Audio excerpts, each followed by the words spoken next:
So Gandhi, an idea of man, without reference who man is no definite understanding of any social phenomenon can be gained. It is necessary to firmly educate what we mean by the term man. Several terms are used to denote man. For example, such terms as I person, self, am are commonly used to refer a man, but all these terms have double significance. Man can mean both a spiritually awakened person and a person who is sunk deep in materiality. So, this is also the case with the terms that are commonly used to refer to a man as an entity. For example, according to Justice Maritain, the human being is held between two poles, a material pole, which in reality does not concern authentic personality, but rather the material condition and the shadow. Personality is spiritual pole, which concerns personality itself. So, a matter of fact, it is the breaking a part of Christianity inspired civilization, the view of man as a material being, nothing more than a bundle of desires, emerged as a dominant characterization. In India, too, materialistic characterization of man is linked with the Charvak, when contrary viewpoints about who man is complete for articulation. There is some control. So, the main aim to reference of man's existence and the idea of man, scientific and creative. Gandhi's idea of self-development whispered the absolute truth and non-violence. So, why human person is defined as a great deal to say about what constitute specifically human needs, aspirations and relationships, but the delineation of what humanity consists in is just the half of the story. It focuses primarily on the human condition of individuality, or how the individual thinks and acts. The other half of the concept of humanity pertains to the relationship between the self and the external world. So, individuality has no meaning if there are no other individuals. The presence of others, however, means that one has to come into contact with others, interact with them, complete with them for access to social resources, and collaborate with them for transforming resources into consumable goods and services, or for appropriating what one needs or depending what one has. The pattern of integration that develops and gets crystallized into institutional arrangements. Man is resident of two orders of existence, material aspect and spiritual orientation. Marx Scheller talks of the confluence of the two factors, material and spiritual. But real efficiency, he insists, lay in the realm of material conditions whose inner workings are faithful for humanity. However, even while material conditions are necessary for human life, they are not utterly fatal. The elements of the spirit also develop independently out of their inner tendency. So there is some limitations on biological and the other material. So the possible scope for spiritual development.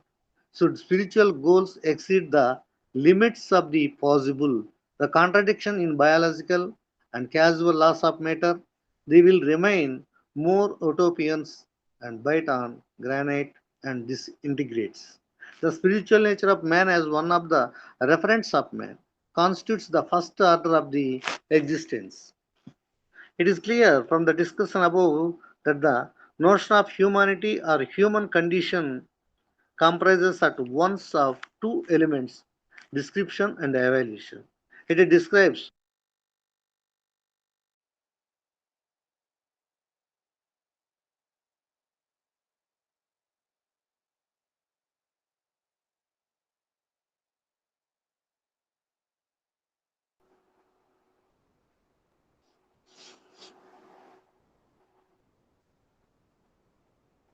Description and evaluation. It describes what is meant by specifically human. So the notion of humanity takes note of man as a belonging to the realm of living beings but striving to be human. So this implies that man is not interminably caught web of nature and that he can and must free himself from its deterministics. The idea of man, there are two views. In order to enter into the realm of freedom, it is necessary to break the thraldom of the realm of necessity. This further means that there are two distinct ways of viewing what complex mind in this perspective. So such a perspective is rooted in a outlook that treats human beings as separated from each other. Satisfaction of desires becomes the instrument of man's fulfillment insofar it helps in the articulation of hidden potentiality and the realization of creative urges. The man said, ensure his perfection by developing his moral and spiritual sensibilities, thus by satisfying one's own need by exercising freedom. Man is said to promote collective good and push mankind on the path of progress. These concerns arise from man's existential conditions, which can be realized in this world. This requires that man controls and transcends his primitive nature in some ways. On the one hand, he builds a society that ensures the satisfaction of man need. On the other, what becomes central in this perspective is the pursuit of self-interest.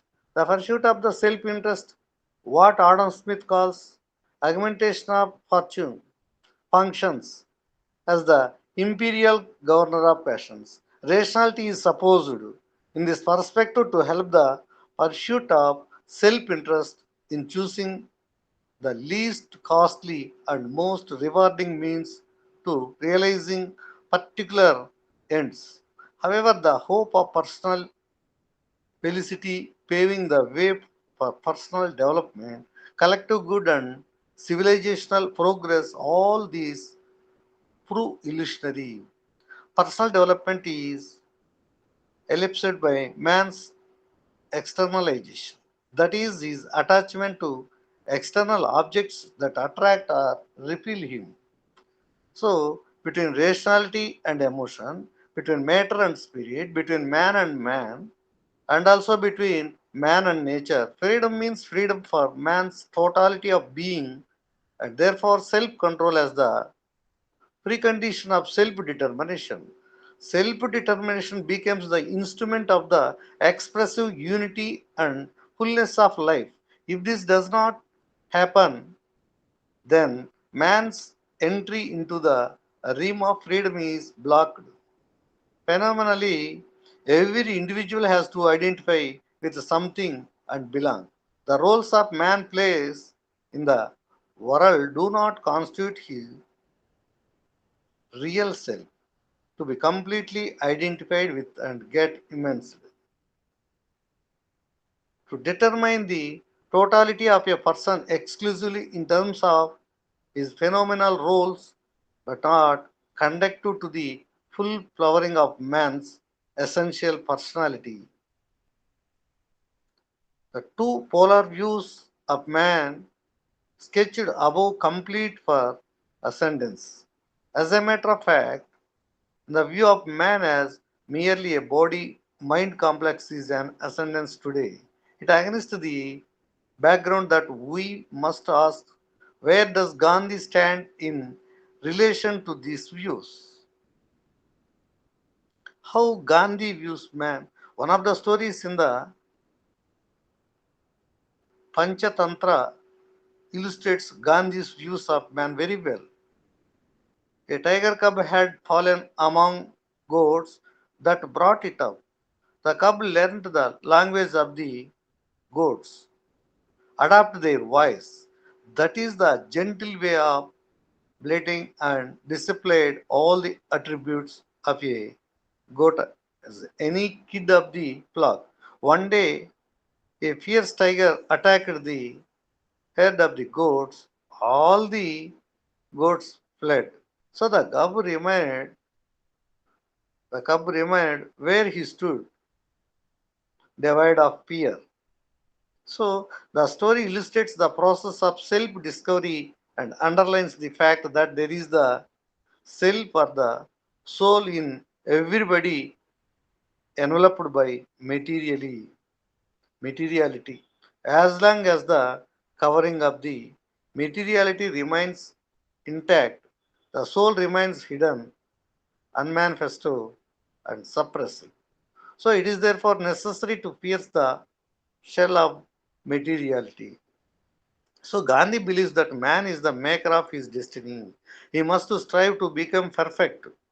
But complete perfection is possible only after the dissolution of the body since the bonds of his flesh limit man. However, man has still to try to elevate himself, to lift himself up from the brute state because he is a special creation of God, precisely to the extent that he is distinct from the rest of his creation. For Gandhi, perfection in lifetime means a continuous, ceaseless striving towards knowing one's true nature. This comes incumbent upon man since he is different from a brute because he is normal being. Elaboration of Gandhi's idea on man. Gandhi makes the distinction between external freedom and internal freedom. He notes that a thousand laws enacted to protect man's freedom would fail to do so if man remains a slave internally, that to his passions or abilities. He rejects the notion that external freedom can be the means of ensuring the freedom of the soul within. For Gandhi, it is Swaraj, self rule, auto control that guarantees internal freedom. It is an inward change. It is the transformation of the heart, and the absolute transformation can only come by inner prayer. So, the inward radical change in the transformation turns away from the phenomenal. Gandhiji is certain that man-made laws do not make men free.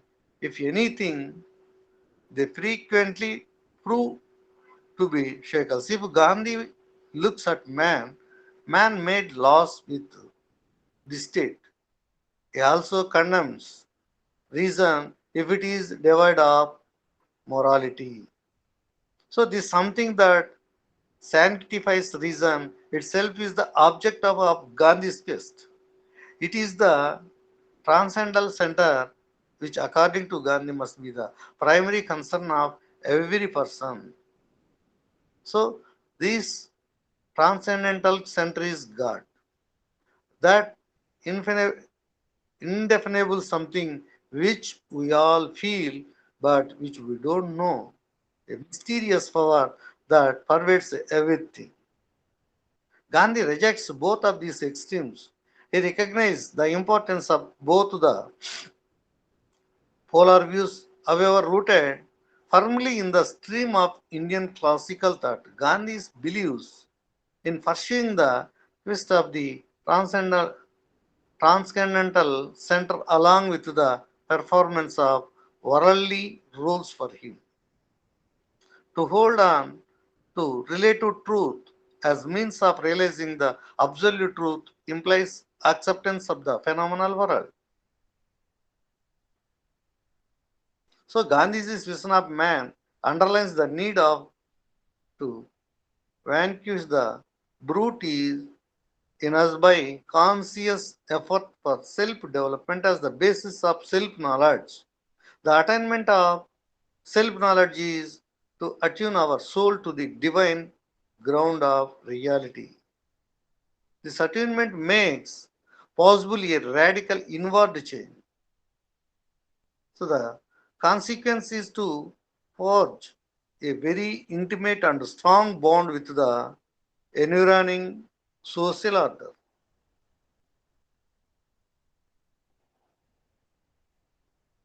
Gandhi's conception of man embraces the notion of man's perfectibility.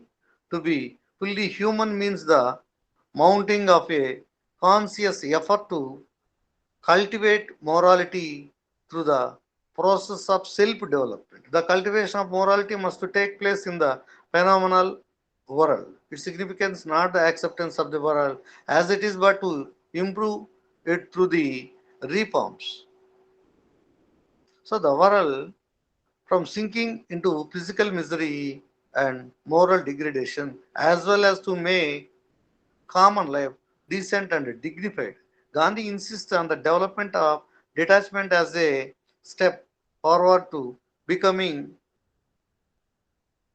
to rise above pain and pleasure. Everybody enjoy, everybody cannot escape from these two pain and pleasures. The two elements are compulsory in every human life. For Gandhi, attached selfless service is a real purushartha. Okay, that means objectives worthy of man's purushartha.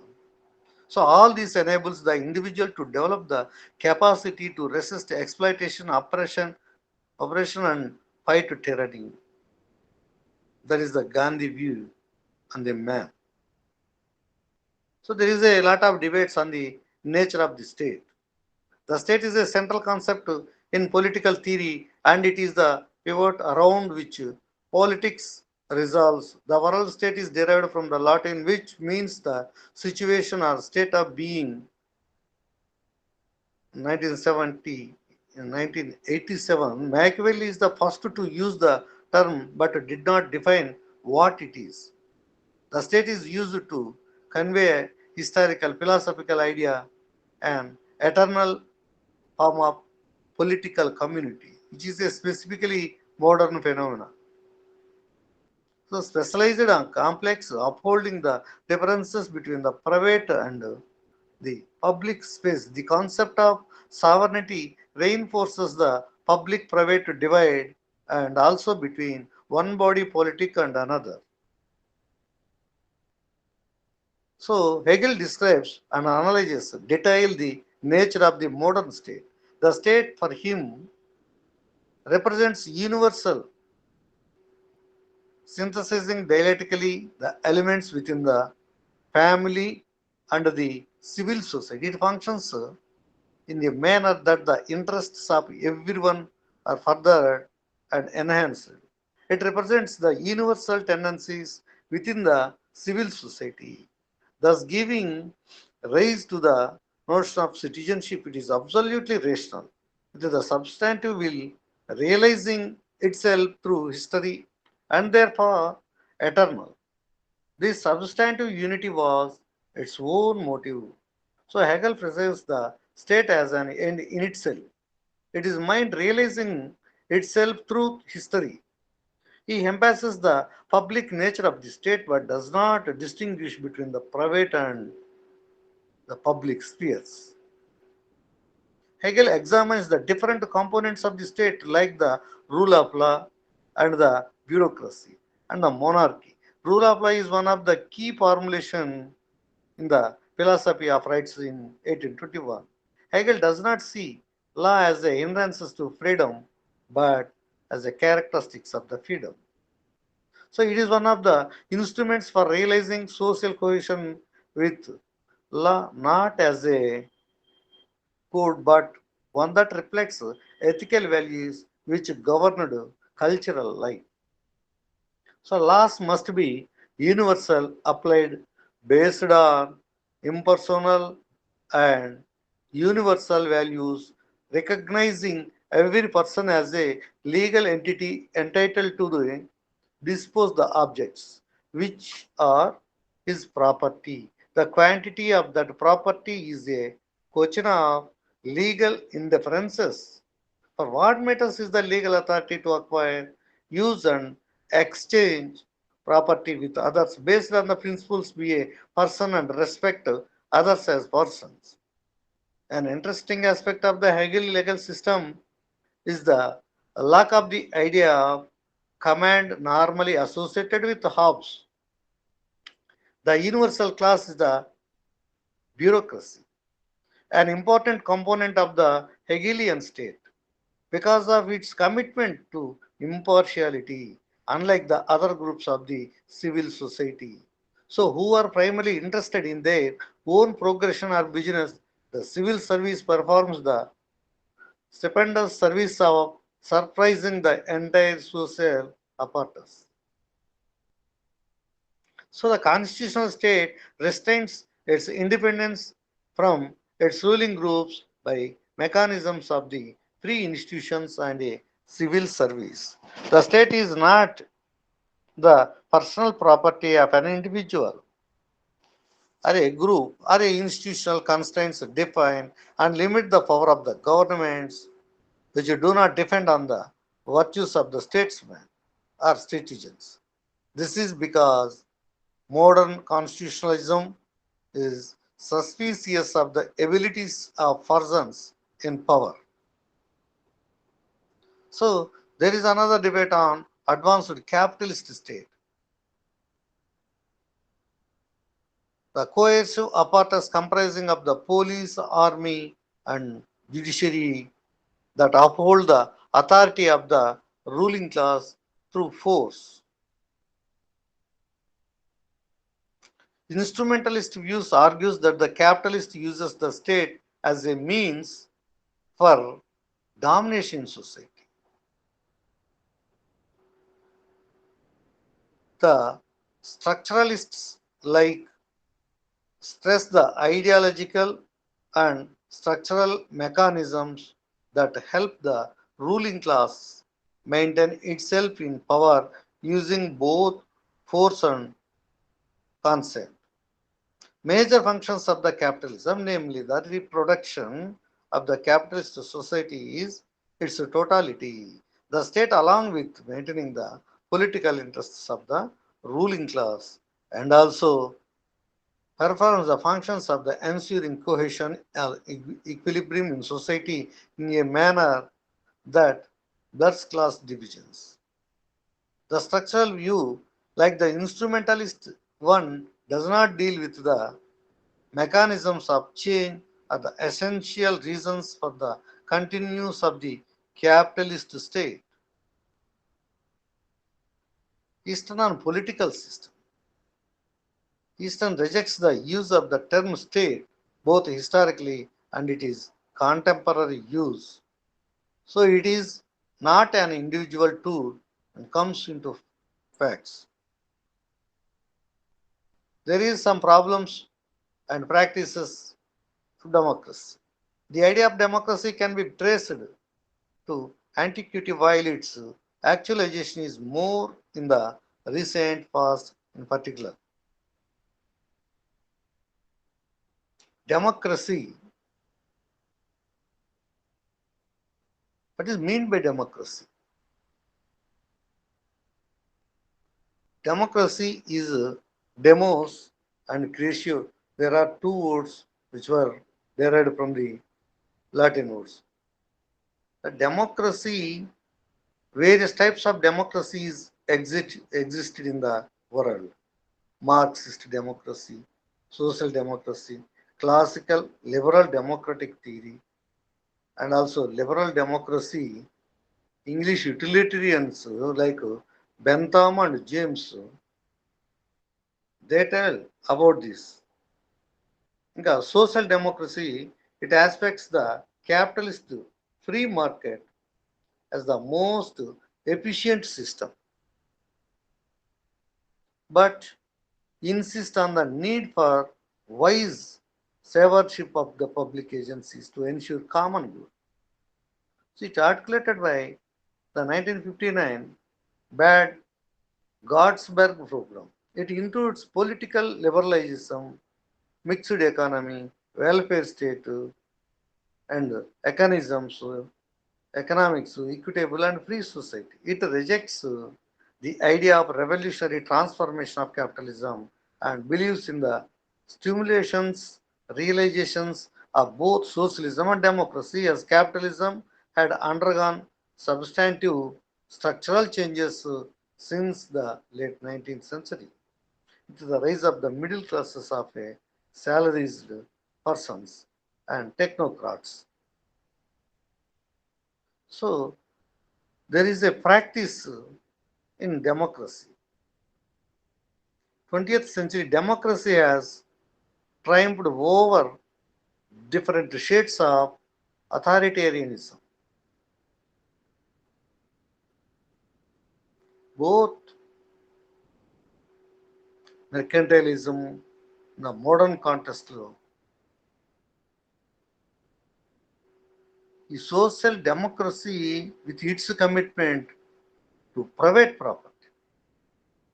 Mercantilism in the modern context, it is a necessity for the late industrializing countries, which because colonial interlude missed the first modernizing revolution, the industrial revolution.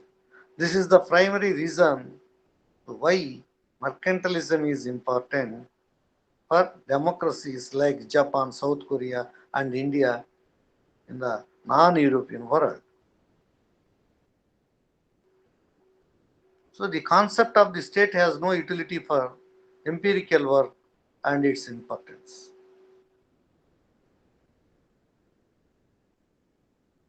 Types of democracy. Modern representative democracy began as a liberal democracy. Historically, the establishment of the liberal state that emerged. The liberalism by making common good and positive freedom rather than private gain as the chief function of the state. And the latter must intervene to ensure the well-being for all as essential precondition for a liberal society. Marxist democracy offers a critique and an alternative to liberal democracy. It criticizes the formal conception of equality offered by liberal democracy on the grounds that political equality would be partial in the absence of economic equality. So, that the Marxist utopia, the dictatorship of the proletariat, could become dictatorship on the proletariat. Lenin reiterates Marx's core arguments on the need for revolutionary violence and rationale for the dictatorship of the proletariats. Today, constitutional democracy.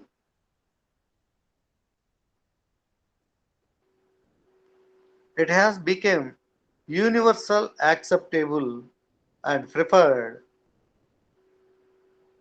Some of the most important points added to this liberal democracy and constitutional democracy and etc.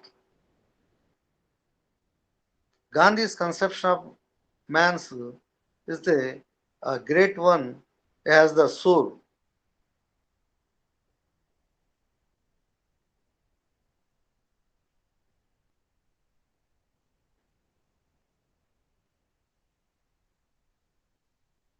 Eastern political system, it rejects the use of the term state both historically and its contemporary use.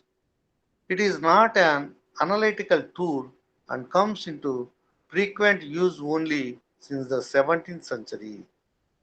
Universalism claims of medieval church and uh, rivalries and competitions of the local feudal lords So the basic limitations of the concept of the state is that concentrates on the specific and the particular rather than that of general framework. The state, a central concept in political theory. It is pivot around which politics revolves. The word state is derived from the Latin word, which means a situation or a state of being. Machiavelli is the first user of this one. The next concept, idea of democracy traced, while it is a practice is more than recent. So rural underdevelopment, it is also one of the concept. India lives in villages, it is also one concept.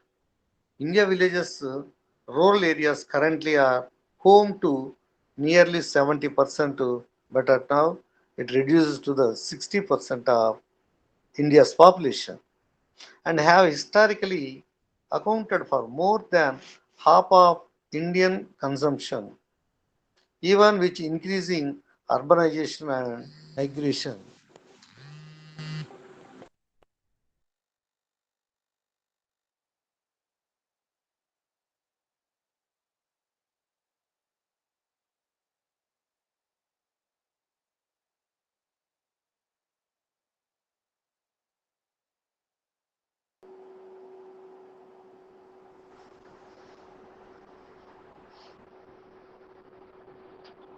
So India lives in villages, but the health, drinking water, sanitation, and employment are providing rural India with better access to services. So technology, education, and healthcare will reduce inequality, alle- uh, alleviate poverty for hundreds of millions of India's citizens, and added an additional engine of growth to India's bulging economy. The model of development that we adopted has not been able to alleviate the sufferings of the rural population. The problem is further compounded with the declining contribution of agriculture in India, in India's GDP. Agriculture share in GDP in 1951 was 65%. It declined at present to 54%. Currently, it is 24%. So, the agricultural growth rate has remained at around 1.4% in the last 2 decades. So, the condition of the growing number of small farmers in the country is appalling, with a lack of support in terms of investment, technology, markets, and rural infrastructure. Small and marginal farmer households account for 84% of all farm households. So, the total rural employment comes from this sector. Farming in our country still is the backbone of the livelihood security system for a majority of our population.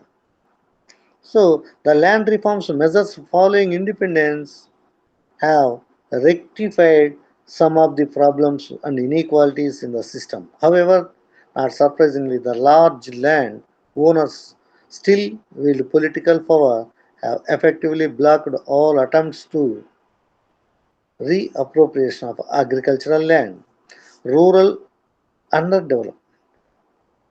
When we look at the question of poverty in terms of access to work opportunities and basic needs, the rural parts of India are in far worse situation. Self-reliancy, which made rural people meet their basic needs in the most adverse circumstances, stands totally destroyed. Governments which proposed and promised to uplift the rural masses from the miserable living conditions have failed to do much. If the records of the last 6 decades are to be seen, the implementation of the rural development schemes scores much less. So, rural development has produced a vicious circle of poverty and unemployment. Totally, today, the small and marginal farmers are committing suicide as they are in severe debt. They have very little options left. If you migrate to overcrowded cities, not less than 30% of the rural people of India live below the poverty line. They are the people without food security who cannot afford to send children to schools, who have no money for health care, who hardly have a roof over their head, so and who are particularly or completely depend on government's direct or indirect support. Apart from this, the public service delivery mechanism is also very poor. The rural community fragmented that they do not depend on each other for help. As they support sectors like education, health, environment, sanitation, and infrastructure continue to be neglected. Gender discrimination is another area of the concern. Even in prosperous states like Punjab and Haryana, the sex ratio is declining.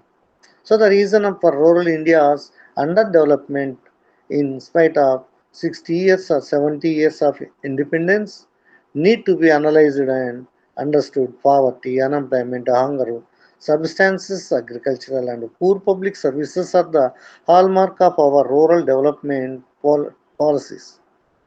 So when we examine where we went wrong and how we can revitalize the rural community, it is important to understand the Gandhian model of village development as it provides a number of solutions to the problems faced by the rural community today. So, Gandhian model of village development. The problem of India for Gandhi was not merely political or economic, but in fact multifaceted. People needed courage and self-respect to disentangle, disentangle themselves from change. So then politics, so education, social reform, economy and technology had to suit the genesis of the society. Gandhi was intensely concerned about poverty and wanted to utilize the energy of the vast army of rural unemployed to produce more goods. There is a perception that Gandhi was against modern machine. However, as early as 1936, Gandhi observed that there would be no objection to villagers using even the most modern machines and tools if they can make and can afford to use. He was against the exploitation of villagers by the cities.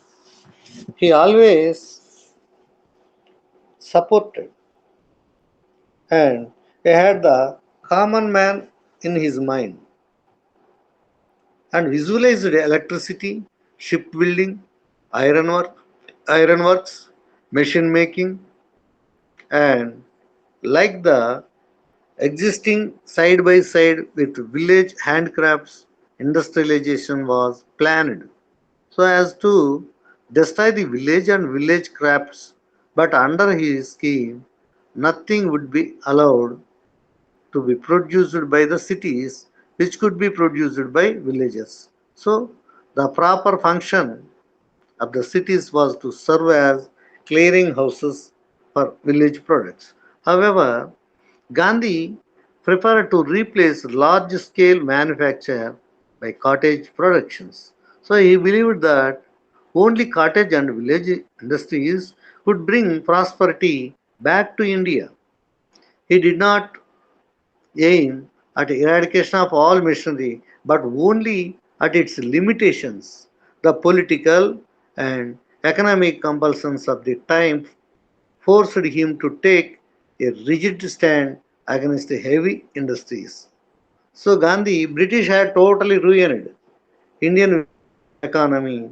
So Gandhi felt that in case Indian went in for heavy industrialization, the poorer sections of society could never recover. So therefore his concern for the rural masses molded his ideology. So Gandhi was one of the view that The villages perish, India will perish too. Gandhiji was completely devoted to the cause of village reconstructions to uplift the standard and quality of rural life through the active participation of people themselves. Since they spoke in their language and lived like them, the life of utter simplicity. So behind Gandhi's insistence on village economy was his grand design of the new civilization. Gandhiji attached greater importance to education and insisted on good education. The importance was attached to women's education, especially relating to health and hygiene. He believed that if every activity was conducted on a cooperative basis, the basic principles that formed his idea of rural reconstruction were communal unity, removal of untouchability or prohibitions, use of khadi, promotion of village industries, upliftment of deprivileged classes and women, full employment, promotion of economic equality or self-sufficient village economy. Above all, the preached a simple life and also for the development of moral values in the society. Grama Swaraj. Swaraj generally means self-governance or home rule. It lays stress on governance not by a hierarchical government. Although the word Swaraj means self-rule, Gandhi gave it the content of an internet revolution that encompasses all spheres of life at the individual level. Swaraj is vitally connected with the capacity for dispassionate self-assessment, ceaseless self-purification. Gandhi was not only a man of ideas, but also a person of great practical wisdom. So he worked out meticulously the details of wide variety of practical things. Gandhiji's conception of villages was not a anchored on the modern urban industrialization, but where they would not live in the dirty and darkness as animals, the poor peoples they want to provide the quality of life to them. Gandhi's Gram Swaraj was not the resurrection of the old village, but the formation of the fresh independent unit of villages having a self-sufficient economy. So there are some basic principles of the Gram Swaraj. Supremacy of manful employment, body labor, equality, trusteeship, decentralization, swadeshi, self-sufficiency, cooperation, satyagraha, equality of religious, panchayat raj, and Nayatamil. So everyone needs to have basic necessities of life. The economic constitution of any country should ensure that one suffers from want of food and clothing. So everyone provided by the government. That's why they have to develop the villages.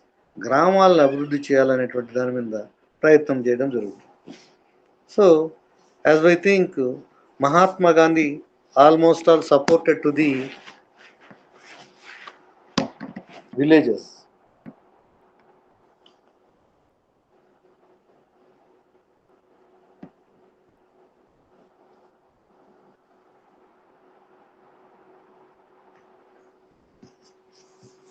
Next, we study about science and technology. Science and technology have played a pivotal role in the development of the human society. The human beings, from times to times, had curiosity and observe and understand nature so that they could control and manipulate the nature for their benefit and welfare. As a result of collective involvement of large number of people in scientific and technological enterprise all over the world, the 20th century witnessed a tremendous progress and development. So, which has brought enormous benefits to humankind, long and healthy lives, economic prosperity, faster and newer modes of the transport and communication, pleasant and convenient lifestyles, reduction in human drudgery, drudgery due to large scale use of machinery. So, science and technology in ancient and medieval India. India has a glorious culture of education, science and technology also, from ancient times to modern times. It had made significant contributions in the field of astronomy, arithmetic, geometry, ఇంకా Ayurvedic system of medicines and surgery. The Indian scholars had developed geometrically theorems such as before Pythagoras did in 6th century. So a detailed description of these theorems. So science and technology, it is since colonial period, the British were primarily interested in strengthening their political and economic domination overall India. They exploited India's resources to the full and developed only a nominal scientific infrastructure which made for this purpose. They gathered maximum possible information about India and its people and resources through knowledge of geography, geology, and botany. So they are direct economic benefits. Education and research in chemistry, physics, medical, and other sciences were thus ignored. With the creation of the Supreme Court in Calcutta in 1774, Hindus of Bengal became eager to learn the English with the support of Sir Edward Hyde. The Chief Justice Supreme Court Hindu College, Kolkata was started on January 20th, 1870. So, for giving liberal education to the children of the members of the Hindu community, it increasing realization of the value of English education. It's made Hindu college a coveted distinction of the scholars. It is the demand for higher English education gathering monument in 1857. The universities of Calcutta, Bombay, and Madras were set up on the pattern of London University. Initially, these universities supervised education at undergraduate level, postgraduate courses were started much later, but research in these fields was almost impossible. So, the Indian Association for the Cultivation of the Science was established in July 1876. So, the Indian Institute of Science, Bengaluru, it was conceived as a research institute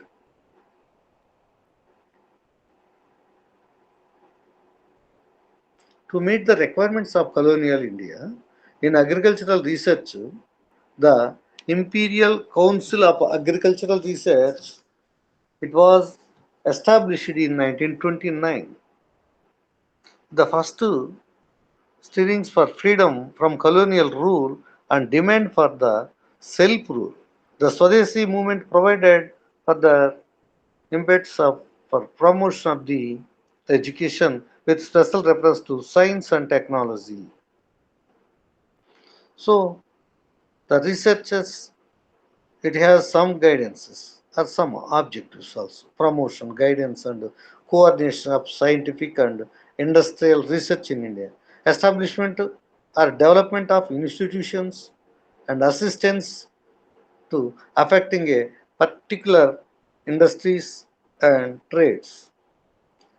It establishment and award research fellowships, workshops, institutes and organizations to further scientific and industrial research. Science and technology in post-independence India. During the course of freedom struggle, Gandhi campaigned for an economic development based on the cottage and village industries. He was against heavy industries, while in generally the since the solve all the problems hunger and poverty of insanitation and illiteracy of superstitions and deadening of the customs, some of the traditions and customs. These are all the practice are very bad since immemorial times. The Industrial Policy Resolution of 1948 emphasizes the importance of the securing a continuous increase in production and it is equitable distribution, and also point out that the state must play a progressively active role in the development of industries. Besides arms and ammunition, atomic energy, and railways transport, which would be the monopoly to the central government. The state would be exclusively responsible for the establishment of new undertakings. So there is some first five plan in 1951. So it addressed the issues of agrarian sector. So including investments in dams and irrigations, the total planned budget was allocated to irrigation and energy. So agricultural and community development, transport and communications, industry, social service, so land rehabilitations and etc. etc. The Indian Cultural Research Institute, established in 1905 as the Imperial Agricultural Research Institute, was recognized as a design. So agricultural research, it can coordinating, guiding and managing research. The state shall strive to promote the welfare of the people by securing and protecting as effectively as it may be a social order, involve justice, social, economic and political shall inform. The adoption of the socialist pattern of society as the national objective required that all industries, the success of industry depends upon its access to technology and skilled manpower. At the time of independence, the opportunities of an education is existence, the technology, education was or very limited. Some Massachusetts Institute of Technology USA with a number of secondary institutions affiliated to it. These institutes are intended to produce undergraduates and those engaged, the key to normal prosperity apart from the spirit of the people. Foster, promote, sustain by all appropriate means the collectivization of science and the scientific research in its aspects, pure, uplift, and education.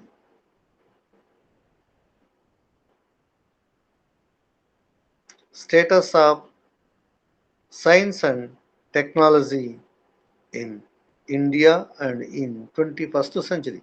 The government of India encourages a higher education system that has grown into one of the largest in the world. In the comparison to just 18 universities and less than 500 colleges catering to only 1 lakh and 50,000 within the enrollments of 5,996. So the Indian Institute of the Technology, the Indian Institute of Science, the Tata Institute of Fundamental Research,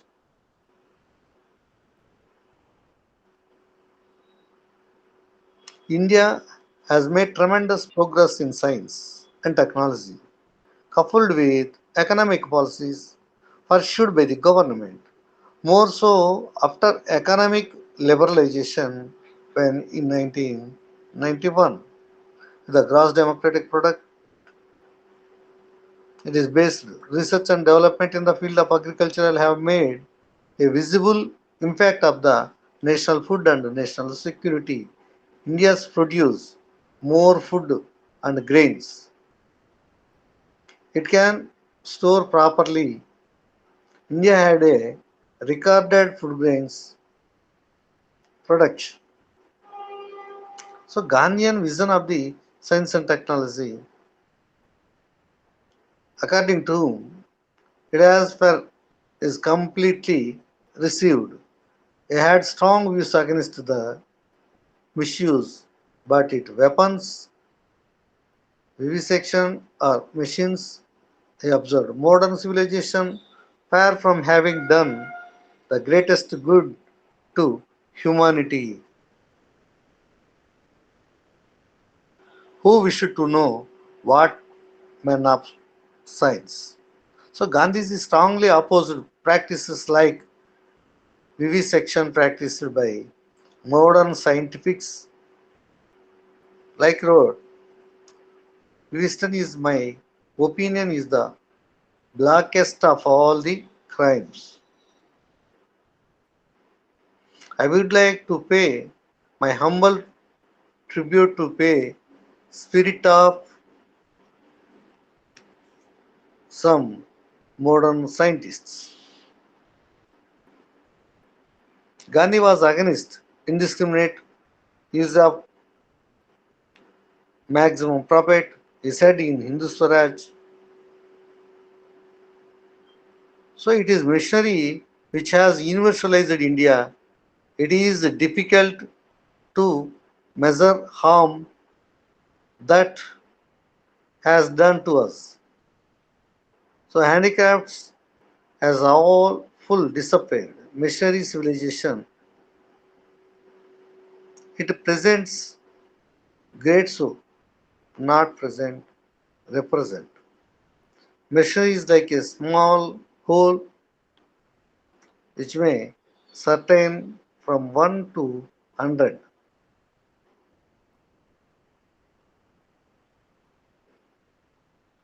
Gandhi was against the rapid industrialization, but he was for village industries.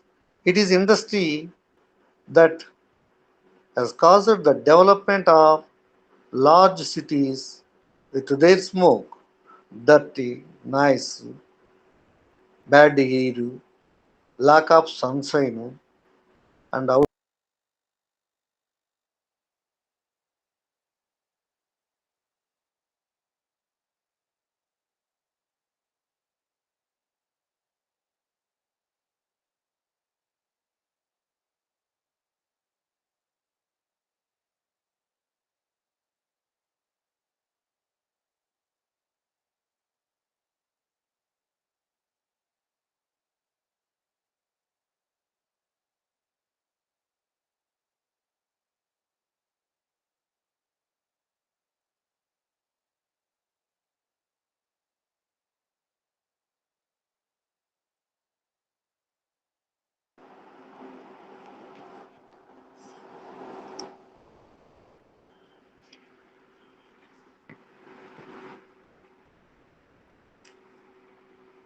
Next we have study the another concept, Sarvadharma Samabhava. Sarvadharma Samabhava is a unique concept of Indian secularism which emerged in independent India under the impact of Gandhian thought. It rooted in Hindu culture and tradition. The term Sarvadharma Samabhava in Hindi, India's dominant language, it means literally equal respect for all religions. It evolved in the course of state formulation in post-colonial India. Sir So it evolved, sir. ఈరోజు ఇంకా ఆపేద్దాం sir Okay, sir. ఆపేద్దాం